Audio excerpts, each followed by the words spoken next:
there. So that's super important.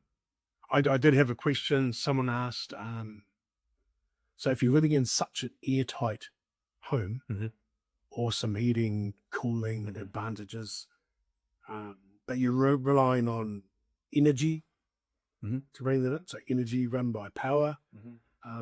What happens if the power goes off? Just open the window.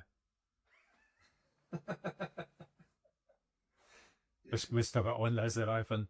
Yeah. So in a power cut. But yeah. So what would happen theoretically is if this was super airtight. So we're aiming to get this down to 1 air change per hour. Yeah. That's our goal. Yeah.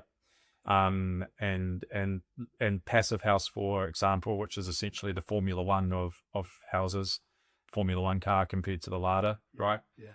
I like ladders. Yeah. They get you from A to B. I like it when someone else has got one. Yeah, that's it. I like seeing them drive past. You laugh at it.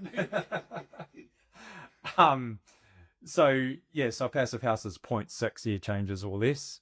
We're aiming for 1, which I think from memory is Homestar 10 level. Right. So have you heard of the Homestar system? No. They brought in the Homestar system, and Homestar 6 was sort of like the next best thing up from building code. You go to Homestar 6, and an idea was around that whole healthy homes thing and getting rid of mold and having adequate ventilation and stuff like that. When you get up to, I'm not sure what the air change level is for Homestar 6. I'm not sure if they even measure that. Right. It might. We'll probably have to edit all this out, but I'm guessing like maybe it's a 7 air changes at Homestar 6. I do know that Homestar 10 is 1 air change, 9 is 2, and Homestar 8 is 3 air changes. So we're somewhere between Homestar 7 and Homestar 8 with all the gaping holes that we've got on this before we've tested it.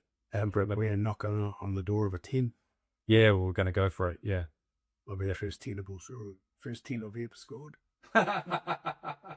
Hey, you passed that, no, mate. That was good. That was really good. Yeah. So I guess a question, let's jump into a silly one maybe, if someone out there's thinking, well, what if I was asleep, the power went off and the windows are closed? Is there going to be enough air in here to sustain the amount of people in the house for a healthy... Yeah. So what will happen is the carbon dioxide levels will start increasing if there's no fresh air. And I haven't done the calcs, but there's there's a lot of volume in this house, a lot of air volume. And so I think it would take quite a long time. And maybe we can find someone out there to do the calc. But what I'm thinking is that if we get it down to 1 air change per hour, so that's a lot of air in one place in 1 hour. So there is still air coming in. So it's not like... That's right, yeah. It's not like you're in a fridge. No, they're frozen. Yeah, there is. An air change coming in. Yes. It's just a lot less than in an old house or in a new build, different type. Yes, that's right. Yeah, so you've still got fresh air coming in. Yeah, you're not going to die. No. But it may be a question people have too. No, yeah. And say, what am I living in, a chilly bin? Or yeah. a freezer? Because we're associating it with those things, aren't we? Of course. Using them in our analogy. Did you ever get told, I think there was an episode on Sesame Street back when I was a kid, and they were warning kids about, getting into old fridges? Did you ever see that on it?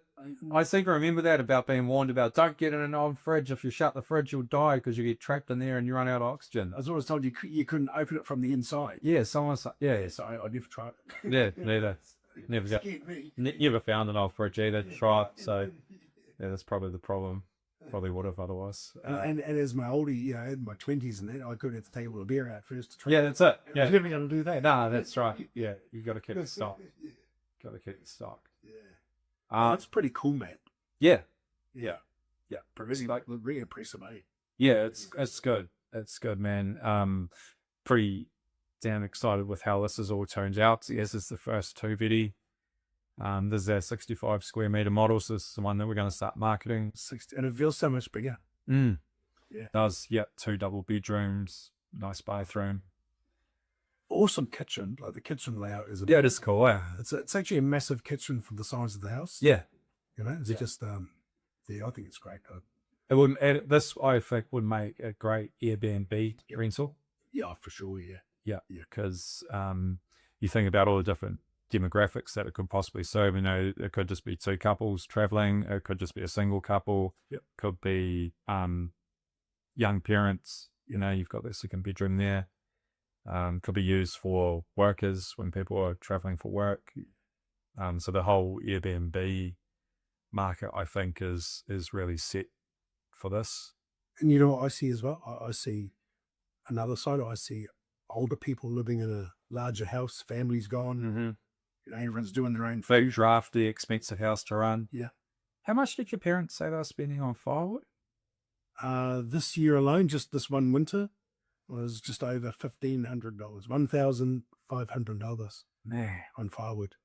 And they say it's spread out over 6 months. What's 1,500 divided by 6? You'll be right, maths. For 4.7. Yeah, 3. What do we say? 1,600 divided by 6 is about 2.7, isn't it? Yeah. 2.6, 2.7. So I was trying to be smart. Yeah, we're going to have to edit this out. I was trying to figure out how much that would be a month. Just on so 1,500. Yeah, over $200. So it's because 200 times 6 is 1,200. Yeah. Yes, so plus another one. Yeah, 200. Oh, it's probably not even 6 months. Yeah. So winter's, yeah, it wouldn't be 6 months. And that's on top of the power bill as well, or 5 months. Yeah, power on top of that. Gas. But not only that, I look at, say, use my parents for an example, is they're getting older, is to chop the wood.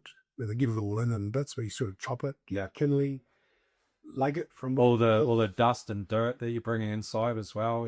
Yeah, and indoor air quality as well. Like and you know, living in an older house with goodness knows how many air changes per hour. yeah. You know, like Dan said to me, he said it feels like it takes a day and a half just to warm the house up. Yeah, from nothing. Yeah, right. So yeah, there's a lot of